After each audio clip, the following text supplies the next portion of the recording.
Hello, and welcome to another week at the bungalow.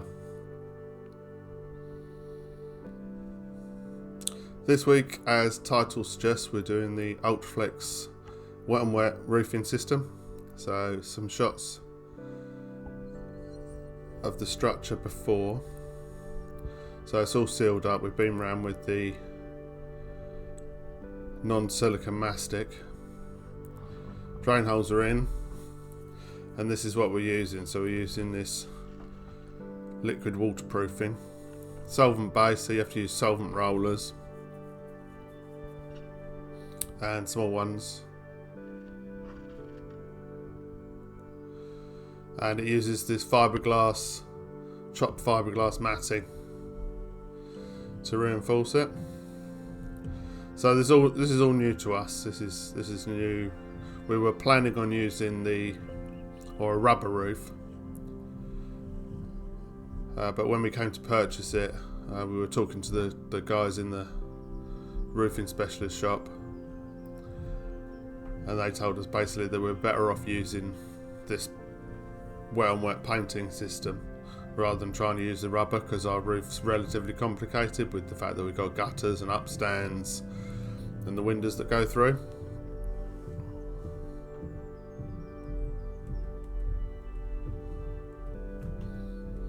So this is what we ended up going with.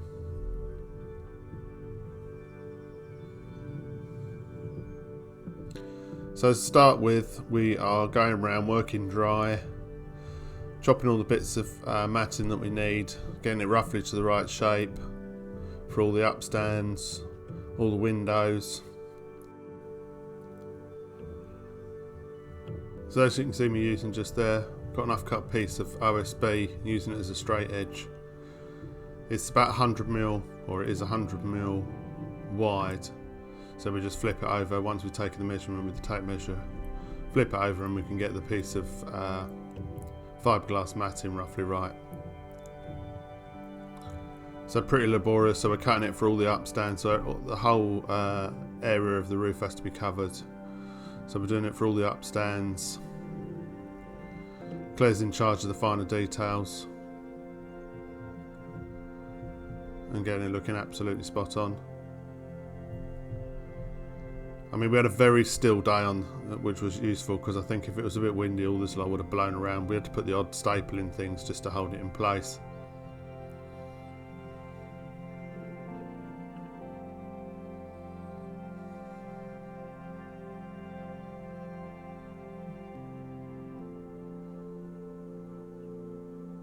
But basically we'll make our way around the roof, chopping bits up, getting it to the right size, covering the whole area with the matting.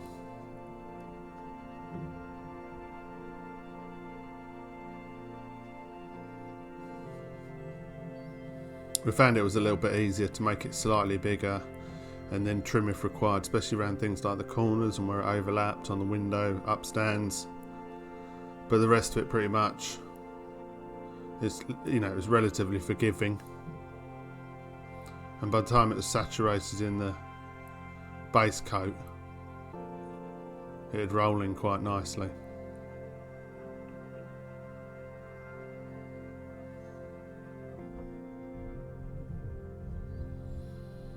So we've got all the pieces cut for the two ends with the windows. We've got all the little pieces cut that were going in the gutter to the left hand side and the upstand to the right. So these are the larger pieces that are rolled out and cover the main expanse of the roof. So all the joints in the OSB. These are the pieces that overlapped and covered. Now the fiberglass matting has a one sort of raw edge, so that when you lay it down and roller it into the liquid waterproofing, it sort of disappears. Now you can go round and feather the other edges, so after you've cut them, if you feather the other edges, you get exactly the same sort of finish and you don't see the lines in between the fiberglass matting. Not something we did, but probably on the roof below, which is going to be the deck, probably will be something that we do.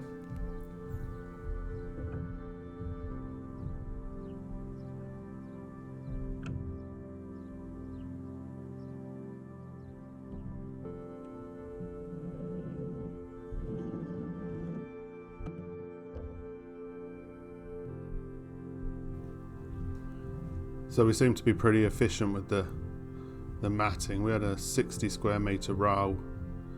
Our roof's 40 square metres, and pretty much that's about all we used. And we had one, I think we had one length we wasted. Just because we couldn't get it to lie flat, so it got pulled up and replaced, but really it was pretty efficient.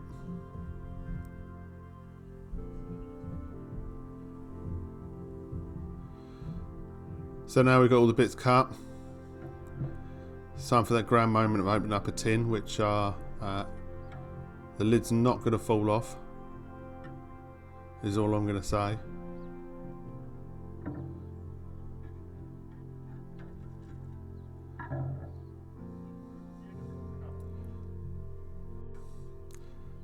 So this is the anthracite grey.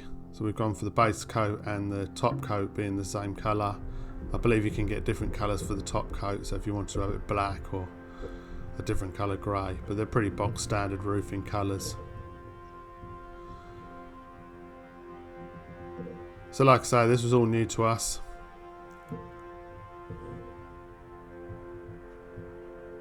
And we pretty much just started in one corner and worked our way to the other, sort of learning as we went. So we're using the small rollers, getting to all the nooks and crannies. Now as far as the first layer is concerned, you want to put it on relatively thick so that when you roll the fiberglass matting over the top, it soaks in quite nicely. I think there were a few times when we were doing this first corner where we got the first coat was a bit too thin and the second coat was a bit too thick. So once you put the matting on, you give it a few minutes to soak in, and then you roll over the top with a second coat. So like I said, I think there were times when we could have done with having a slightly thicker bottom coat. Overall, the idea is you're looking for around about 1.5 millimeters coverage over the whole roof. So by the time you've got both coats on, you've got the fiberglass matting in there, and then you've got the ultra top, which is the top coat.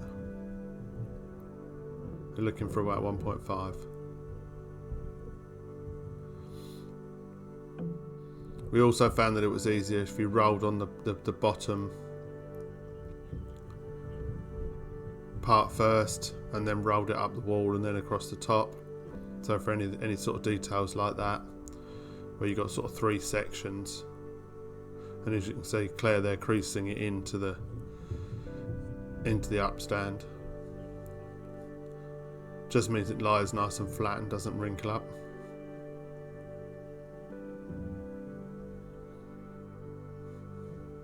So make our way around the roof. This is the drain or the gutter area.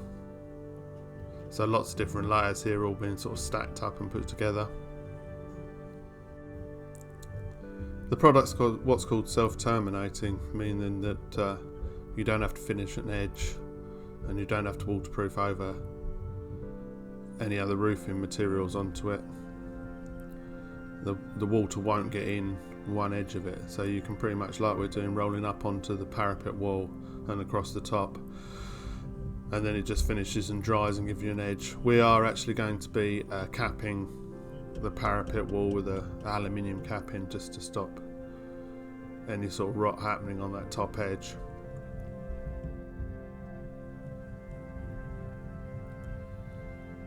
So you get pretty liberal with applying it, as you can see, just dipping straight into the tin and whopping it onto the roof.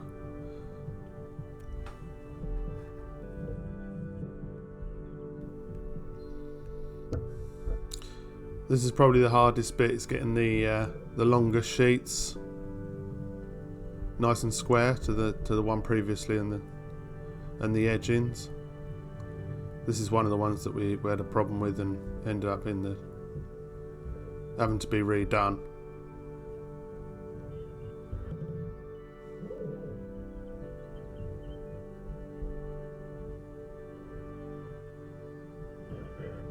As you can see, that nearest edge to us is the feathered edge, and then you've got the square edges all the way around the rest of them.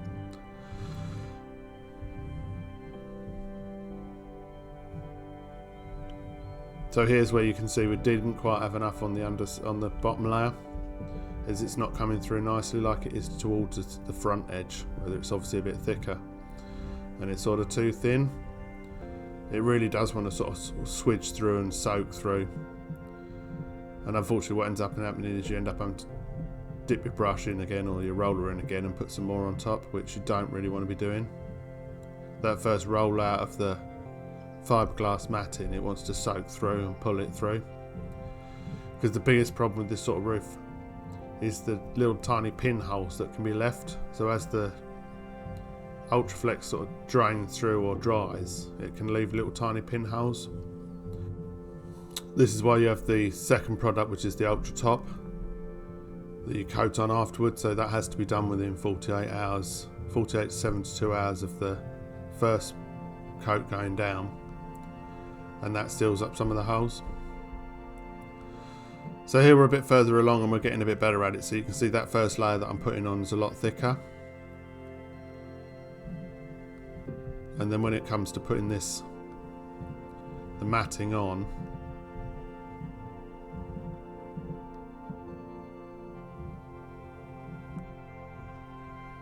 and rolling over it, it soaks through nicely.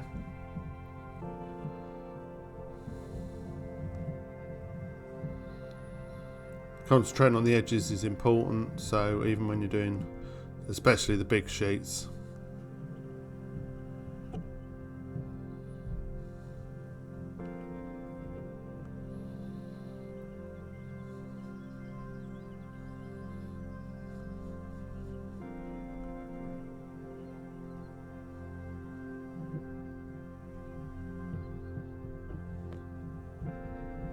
so here where we got the big sheet gone down, it's a matter of concentrating on that raw edge that's furthest away from you to make sure that the two sheets of fiberglass join nicely.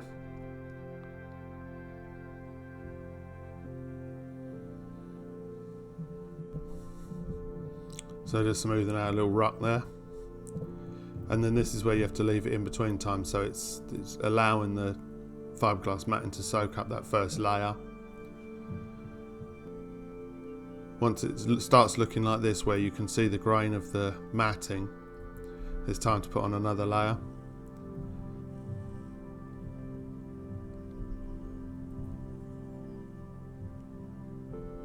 I think the worst part is the fact that when you're trying to spread out the big sheets of fiberglass, you can't get to where you need to because everything's soaking wet. So here around the drain outfall, making sure there's plenty of the Ultraflex and it's nicely rolled in. Claire's the master at this.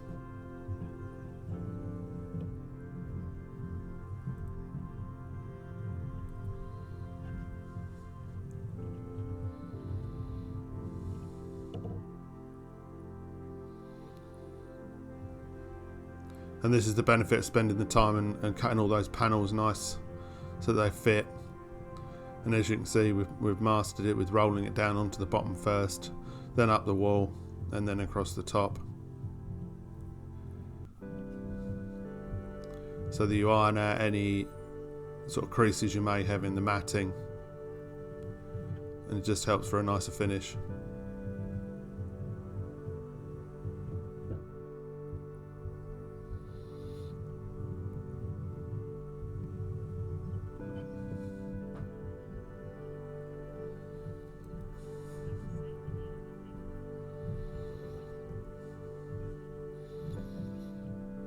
The day we chose was the driest day we'd had, and it hadn't rained for a few days, and it wasn't forecast to rain, but as you can see from the sky, every so often we sort of got threats of a bit of rain, and it looked like it was going to start.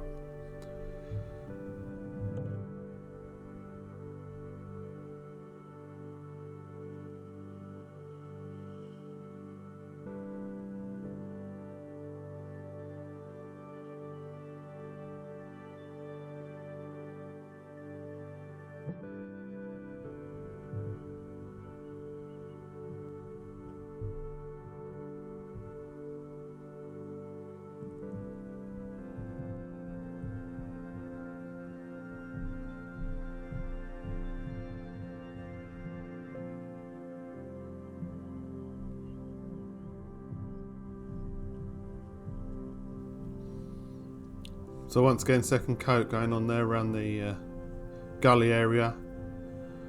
We did concentrate quite heavily on this. Obviously it's going to have all the water sort of flowing along it.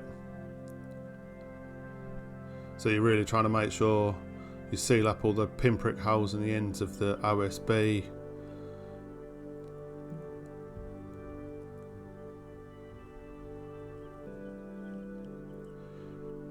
The really important bit seems to be the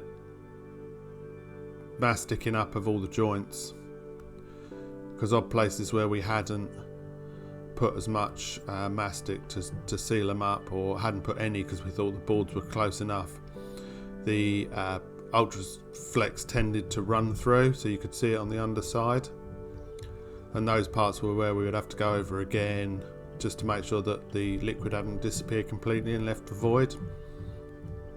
This was the biggest concern.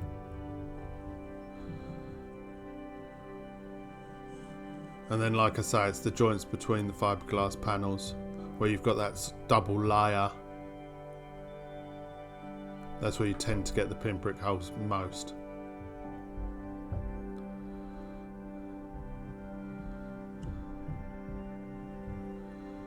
And then once again, second coat going here on this big panel. And you can see how it changes from between the two strips there. The one nearest to us needing its second coat, and the one furthest away, or the rest of the row further away, that's had it done, and it looks more glass-like.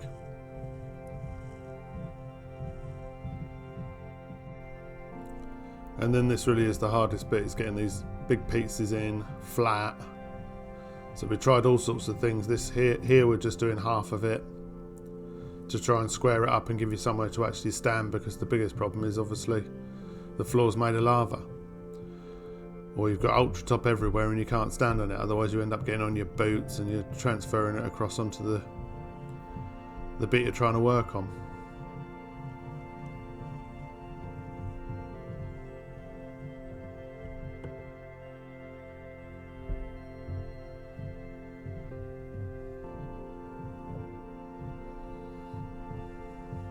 Going on the promotional video for the product, they tend to use it all over the place, so it's used as a waterproofing on roofs that have had leaks and all sorts of other things, so you can pretty much paint it over concrete and masonry.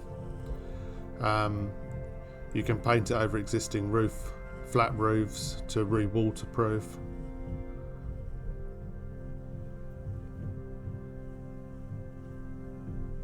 And then as far as guarantee is concerned, it's reckoned to last about 25 years, which as far as a flat roofing is pretty good. Everything is always compared to hot rolled felt, so it's pretty comparable with that.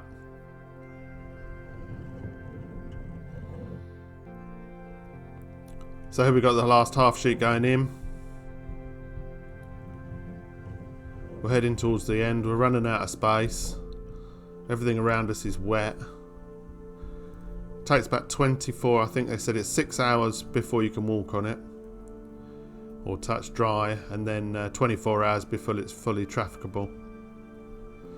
So at this stage everything's soaking wet. We're running out of space, and it's quite awkward bumping into each other.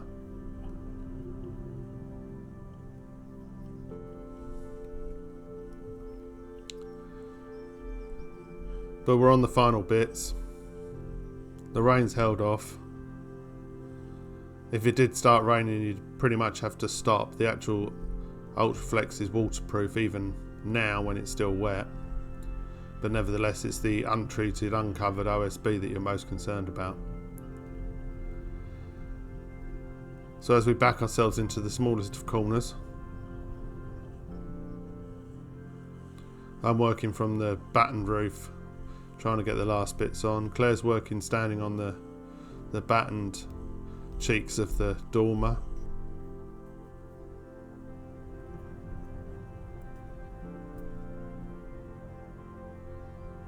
Just get that last piece down.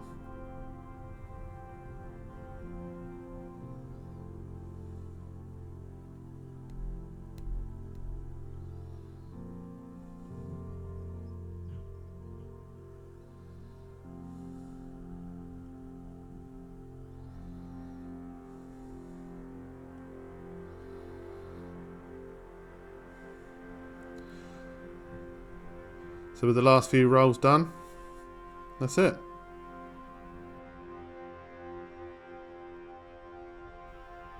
Base coat completed. Next part will be putting the ultra top, just to give it its final waterproofing.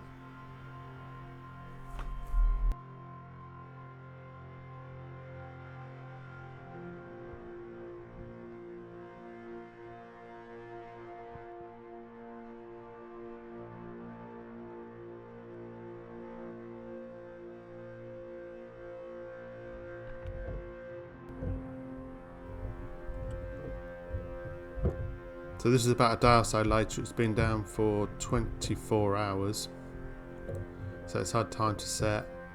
It's still slightly tacky, in as much as you could sort of feel it pulling against your boots as you walked across it. And then this is the ultra top, which is the layer that goes on after you've done the initial waterproofing. And this is the one where you want to make sure you get as much as possible into all of the tiny pinprick holes that you have. So when you look at the surface where it's drained through and run through into the fiberglass matting, you can get tiny pinholes, and that obviously couldn't allow water to get through. So pretty laborious, so we're going to speed this up a little bit for you.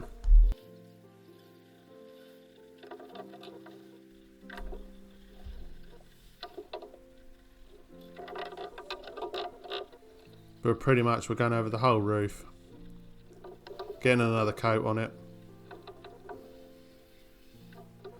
making sure we concentrate on all the joints, just to give it its sort of final waterproofing top, and that sort of nice glossy glass-like finish that you get. Coverage wise, we've got 40 square metres. Each of the large tins of the initial waterproofing does 10 square metres, and then the small tins of the ultra top do 20 square metres each. So we've got a couple of tins of the ultra top, and then we use 4 tins of the ultra flex, the original sort of base coat. And you can see how it sort of smooths over all the sort of the rough edging of the matting.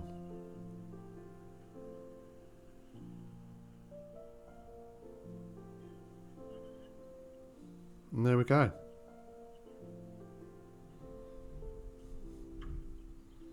She's finally done.